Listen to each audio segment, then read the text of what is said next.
12 रुपये आहे. रस्त्यावर ट्रॅक्टर मधून जाताना कुणी एक ऊस घेतला तर शेतकरी हसून बोलतो, अजून घ्या, यात काय एवढं. परंतु मॉल मध्ये साधी कॅरी बॅग फुकट मिळत नाही. तो शेतकरी आहे. शेतकरी जगला पाहिजे, कारण कितीही इंडिया डिजिटल झाली तरी भाकरी काही आपल्याला डाउनलोड करून मिळणार नाहीये. शेतकरी जगाचा पोशिंदा आहे.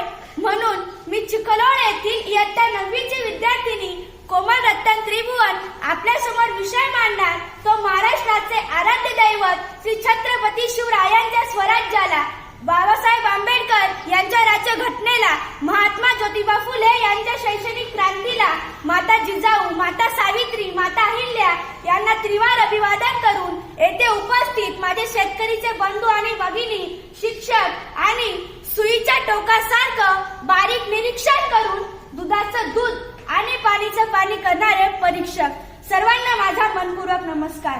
मी तुमच्या समोर विषय मांडते, शेतकरी राजा उभ्या जगाचा पोशिंदा.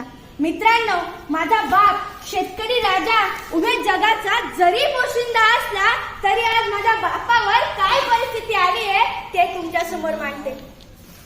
खुर्ची आणि टेबलाच्या मध्ये ढेरी तट्ट दाबून बसलेल्या साहेबाला सखाराम आदराने बोलला. ओहो, खुर्ची आणि टेबलाच्या मध्ये ढेरी तट्ट दाबून बसलेल्या साहेबाला सखाराम आदराने बोलला. धन्यवाद साहेब, धन्यवाद.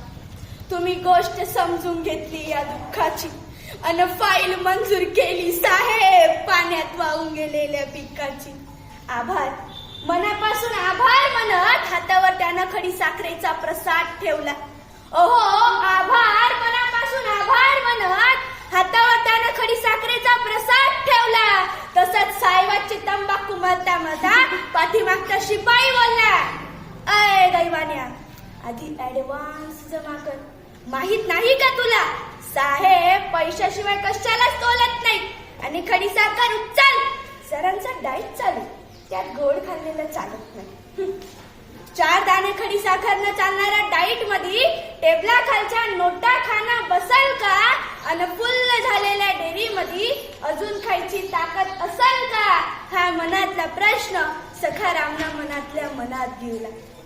फाईल मंजुरीत खिशातून 5,000 गेले. फाईल बँकेत जमा झाली की तुम्हाला नोटा देतो. लागेल तर या वर्षी शेतात हरभरा पेरेल पण कांदा पेरणार नाही. लागेल तर या वर्षी शेतात हरभरा पेरेल पण कांदा पेरणार नाही. पण मायेची शपथ घेऊन सांगतो साहेब, ठरलेला हप्ता ठेवणार नाही.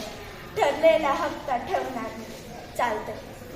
चालतंय, आठवणीने आणून दे, काहीच हरकत नाही. महोदय म्हणे चालतंय, आठवणीने आणून दे, काहीच हरकत नाही. अरे तुला तर माहितीये आपल्या सहीशिवाय फाईल पुढे सरकत नाही. तुला तर माहितीये आपल्या सहीशिवाय फाईल पुढे सरकत नाही.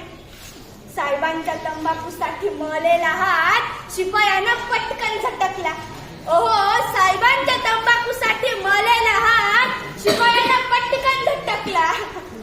अन 10,000च्या फाईली पायी 50,000 द्यायला लागून सखाराम झाडाले जाऊन लटकला. अशी अवस्था सर माझ्या शेतकरी बापाची. माझा बाप या जगाचा जरी पोशिंदा असला तरी आज माझ्या कृषी प्रधान देशात माझ्या बापावर ही आत्महत्या घेण्याची वेळ येते. तरी सुद्धा त्याने शेती करणं काही सोडलं नाही. मराठवाड्या विदर्भातील शेतकरी आत्महत्या करत होते.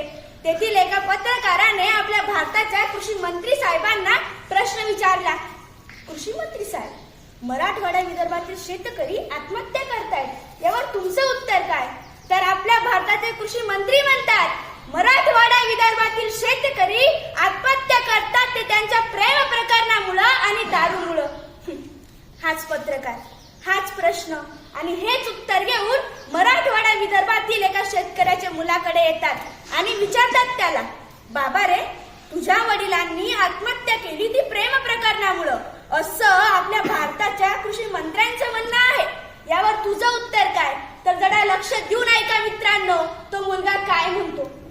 बरोबर आहे साहेब, माझ्या वडिलांनी आत्महत्या केली ती प्रेम प्रकरणामुळं, हे बरोबर आहे. परंतु साहेब, कृषी मंत्र्यांना कळालेलं प्रेम ते बाया बापड्यांचं असावं, पण मला कळलेलं प्रेम माझ्या बापानं आयुष्यभर या जमिनीवर केलंय. आकाशातून पाऊस पडला नाही आणि जमिनीतून पीक उगवलं नाही. साहजिकच आहे नाव साहेब, माझ्या बापाची प्रेम कहाणी अपुरी राहिली. साहजिकच आहे नाव साहेब, माझ्या बापाची प्रेम कहाणी अपुरी राहिली. मित्रांनो, सरकारी कर्मचाऱ्यांना टाइम ड्युटी आहे, तशी माझ्या शेतकरी बापाला आहे का? नाही. जेव्हा लाईट येईल तेव्हा शेताकडे धावत जावं लागतं, जेव्हा पाऊस येईल तेव्हा पिकाकडे पाहावं लागतं आणि घरचं टेन्शन काही कमी असतं का हो?